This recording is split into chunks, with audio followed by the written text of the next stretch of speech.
to me, I'm worth it. Baby, I'm worth it.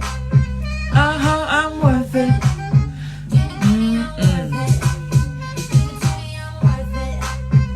Feel those vibes, people. We are still on dating conversations. All things delicious, erotic, fun, lovely.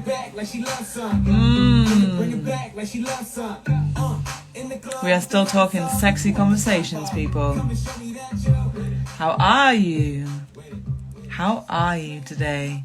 I hope you're feeling your vibes. Okay. So, we are in the last video of the series, people. The series is coming to an end for dating conversations. This is episode number 5. And if you haven't caught the first 4, I highly recommend you go back. They are sequential, although you could watch them in any order, I suppose. They're just going to work better 1 to 5 in order, because they go from initiating a conversation with somebody you fancy all the way through to now today's is looking at how do we go into more exciting and more intimate places, whatever that is for you. So you can imagine there's a whole load of stuff in between initiating and exciting, enticing places together. Right? So do go and check out those previous ones. We're looking at this from the framework of how do you lead a more erotic life? An erotic life is defined by Esther Perel, thank you Esther, as being having the qualities of playfulness, curiosity and imagination. And essentially, that is the qualities that we only bring into life when we're flirting. When actually, it doesn't always have to be sexy. It can just be playful, curious, and imaginative. And then when you come to dating, it's not going to be such a stretch. So we're looking at this whole theme of dating conversations through the lens of living in a more erotic life overall. Sound good? Sound interesting? So, hopefully by now, you're starting, if you've watched some of the other videos, hopefully by now you're starting to get a sense of the journey that you go on and how to manage those expectations, how to check for resonance, ways of finding out more about the person, really looking at the stories that are alive between the pair of you, whatever floats your boat, what your love language is, what their love language is, how you recognize each other's flags of love language so that you match up with people who have the same love language as you, because that's the best. It's the best way to have a great date. So yeah, go and check out all of that. But by now, we're starting to get a sense of, oh, okay, so found someone I fancy. I'm really interested in meeting them. I'm going to find out more before we actually meet if I can. Otherwise, if we're in person, I'm going to do some lovely little bits of questioning just to listen and find out more. If you don't want to be on a date anymore, you can get out of it with kindness and clarity and respect. So it's a no thanks, let's go. And now we're going to look at taking it into more interesting places. So the first thing for us to do is to bust a myth. One more myth to bust, people. One more myth to bust. So let's bust it. Today's myth is that having sex is the only good outcome of a good date. Having sex is the only outcome of a good date. I mean, sure, it is a good outcome of a great date, but it's not the only outcome. It's a total myth. And yet, apps like Tinder or Grindr would have you believe that having sex is the outcome of a good date. And that's cool. No worries. Like, if that's what you're after and that's what you're into right now and that's what you're exploring, then go. Go, go, go. We live in a sexually liberated time. Especially in some parts of the world more than others, and hopefully you're able to explore life with that freedom of choice for with whomever you want to jump the bones off. So we're lucky that we have that option. And if that's for you, then go for it. But I just want to reiterate that it's not the only outcome, nor should it be the expectation. And it's a lot of pressure to put on the connecting dynamic if that's not the first thing you want to do. So I want to unpack that a little bit, all right? Really, creating connection is the primary outcome of a good date. And connection can lead to having sex if that's what you want, but connection should always be the outcome of a good date. Connection. Like that's like piece number one. If you haven't got connection, it's not a good date. It's as simple as that. Let it go. Get out of there. Use one of the phrases or the prompts from the last video to get out of there because you don't want to be there anymore, and it's a no thanks. Okay, you haven't got connection. So the pitfalls here, and there are a few. Well, there's two. We're going to explore two today. The first is to rush into sex when what you were really looking for was intimacy. And you've confused intimacy, and it does get confused, intimacy with sexual intimacy. Intimacy is actually the quality of being seen and heard and feeling safe. And you can have all of that close connection, intimacy, from a conversation. And it might get you going, but you don't have to then turn it into having sex. You can just explore intimacy and grow that feeling if that's what you're after.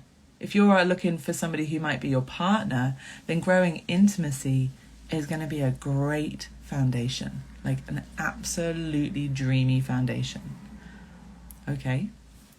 The second pitfall is assuming that sexual compatibility is instant and will show up just like that. Sometimes it does, and that's super fun. But sometimes some of us get really nervous on first dates, and you get into bed with each other and the nerves kind of take away all of your confidence and your usual like flow, and you find yourself not being as great a lover as you can be, perhaps. And it's not because you're not compatible, it's because the pressure has taken you away from connection to yourself and capacity for connection with another person, because the brain's like on overdrive and overthinking the whole thing, and anxiety is just playing havoc with your body, and it's not going to lead to the best sex, right? And that's not your fault, and it's not a reason to drop it. If you felt intimacy with the person, if you got the vibes, if you felt the connection, the places of resonance, and then it isn't great when you get to bed, try again. Just give it another go, because the likelihood is that it's just first date nerves, right? Hands up if you get first date nerves. Okay? It's cool, no worries. Follow the connection and follow the feeling of intimacy and roll it out again. So, if you're attracted to somebody, so like you've got eyes for somebody, or you've got, the DMs are kind of like spicing up a little bit, connect with the intention of exploring possibilities, exploring all sorts of possibilities. Even the caveat that this person may become your new best mate. You hadn't thought about that, and it wasn't, it's not necessarily what you're going in for, but you found a friend for life instead. That's one of the possibilities of connecting with somebody where you feel resonance. And that's a great outcome of connection. right? And it leads you one step closer to having people around you who empower you, make you feel great, and then you feel more at ease, and then it brings more love into your life, right? So it's this idea of having less expectations, less pressure, and less of a cliff edge of disappointment by holding everything a little bit more lightly. You're exploring possibilities, not expecting a result. I'm going to say that again. You are exploring possibilities, not expecting a result. All right? So there was this really attractive person that I was in messages with, and they had my knickers in a right twist. And so went on a date with extremely high hopes, also known as expectations. And sadly, the chemistry dropped off a cliff. It honestly dropped off a cliff. And what they had created in the messages did not translate to a sense of improvisation in the physical moment. And it didn't really, the connection didn't even really show up that much, and it was just a bit awkward. They had been great at preparing the ground and not at playing the game, right? All set up, no follow through.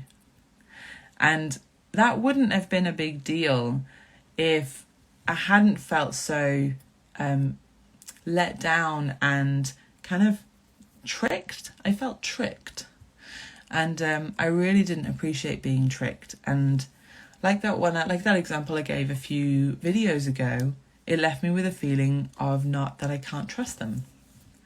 And so it broke the intimacy that we had developed. Okay, so try this.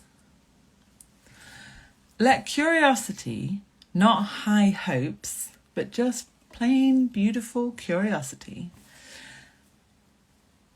lead your exploration. You're really seeking for, playing with all the possibilities, where this might go. The universe works in mysterious ways. And sometimes you met that person not because they were the one for you, but because somebody they know was meant to meet you. And they were a pathway to that. So by holding it all lightly, you don't discard this person once the expectation of this was meant to become something sexy fun falls down. You don't then go, they're dead to me, right? You're able to keep the intimacy alive and open up your life to this person and what they bring, right? So an erotic life, as I said, is playfulness, curiosity, and imagination. And so I'm going to give you a couple of prompts here to try out. One is to signal the importance of connection for you. You're signaling that. And by doing that, what you say is, I'm in it for more than just a quick FC UK and go. I actually want to get to know you and see what's there, right? So try this. And you can do this in text or in person. So what qualities do you really enjoy in a person? Or if you're feeling brave, what qualities do you really enjoy in a lover? Someone asked me that recently, and I loved the question. And then we had a great conversation about our sexual boundaries, basically. And that was really sexy, because sexy is knowing you're both interested, right? And then sexy maintains by knowing each other's boundaries and love language. Ooh. So try that one out. And I've got another one for you. Signaling your curiosity. What do you like to do in your downtime? Or your spare time? or when you're not at work, or when you're not such and such, what do you choose to do? And there you're going to find out a little bit more about how they spend their free time, and you're checking for resonance. And this means that you can find out curiously, what else is there? Is that something you could imagine doing with them? And here's a third one. What makes a great date for you? What makes a great date for you? And this might be places, it might be situations, it might be qualities. You can share any side of what is a great date. But the main thing here is that you're getting a sense of the person, and you're imagining what that would be like if you were involved in that they've just shared. So you've used your curiosity to find out. You've played with it by chatting to them and kind of going, oh yeah, tell me more about this, or yeah, I would love to do this kind of thing. You've played around with it a bit, and now you're imagining what it would be like if you were there. So curiosity, playfulness, and imagination, right? So an erotic life is one that is full of those qualities, abundant with them, if you like. And we often only allow ourselves to really live through these qualities when we are flirting with somebody. And that might be our best friend. Flirting isn't always a sexy quality. It's kind of a playful freedom. And that might be with your best mate. It might be with your partner. But when you're with a new person, sometimes that quality can feel like a bit of a leap. But if you're already living an erotic life through the qualities of curiosity, playfulness, and imagination on the regular, then when you come to a dating interaction, you're able to be much more relaxed, much more yourself. It's not such a, oh God, I'm not very good at flirting, I better try. Hi. And because it's not such a leap for you, you can show up more authentically as yourself through the qualities of an erotic life, right? And you become brilliant, easeful at flirting. It's a weird thought, isn't it? So by bringing these qualities in, this is what it might look like. Use your imagination to explore possibilities and get excited. Like, oh, I wonder if, oh, what if? And just pop away into lots of different scenarios. Then use curiosity to hold these expectations or imaginations lightly. Kind of feel your way through them. Yeah, just be super curious about where the signals are as to which one of these imagined scenarios of wonderfulness might be the ones that would turn into reality. And then use playfulness to explore all that juicy potential with the person. By using playfulness, I mean go and be in the game and find out more and do the banter and ask more questions and flutter your eyes and hold their hand and nudge closer. You're just kind of playing with it all. Exploring and playing. Laughing. Feeling relaxed. Because that's how you're going to have a great date, whatever the outcome may be. But that will lead to a greater sense of connection, a greater sense of intimacy, and maybe a fun night together. So whatever it is that you want from a date, let connection be your primary outcome, because from that will come everything else. I promise you. I promise you. So if you're watching this one and haven't watched the rest, go back through them. Catch up on the myth busting, catch up on the tips, catch up on the pitfalls, get all that you need to go and have a great date. Drop in the comments what resonates, what really stands out for you, maybe if you've got any other follow-up questions. And also consider, what do you need to do today to live a more erotic life? Take a moment to consider it. And what might that look like? Because I promise you, it's going to make a lovely, lovely direction, quality, feeling through your life. And from that will come wonderful dates with your present, current, future people who you're with and exploring these qualities with.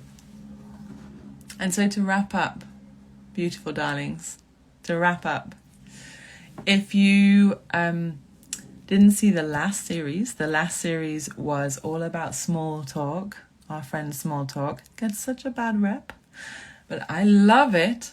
I see it as the secret source of great conversations, and it has many stages, and most of all it bookends our conversation so that we know what kind of conversation we're entering and that it's coming to an end.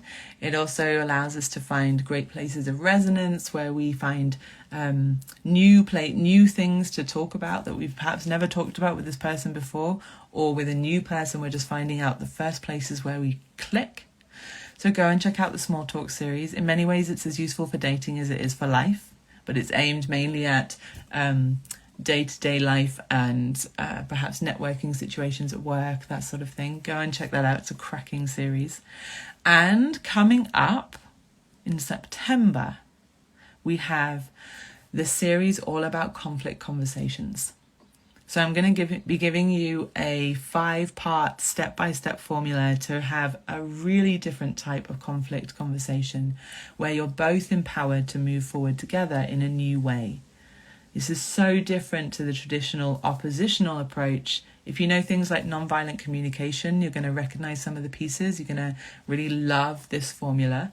If you don't know what nonviolent communication is, go check it out because it's the biz. It's so cool. And it's really about owning your feelings, explaining the impact of someone's behavior without blaming them, and then moving into a co-creative dynamic where you find a solution to the problem that you have in your relationship. So that's what we're going to be looking at next in the next series. And I highly recommend you come in live. And also earmark the series into your saved places so that you can use it whenever you need it. All right, everybody.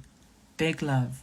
Go well. Have some awesome dates. I can't wait to see what you pop in the comments. Okay. Off we go. I'm going to put on our tune to ride us out so that we come to a wonderful, blistering end. Oh no. I've been having tech issues the whole of this series around music. Let me try that one more time. Here we go. Ooh, yeah. Give it to me, I'm worth it. I'm worth it. You're worth it. You're worth it. No, you're worth it.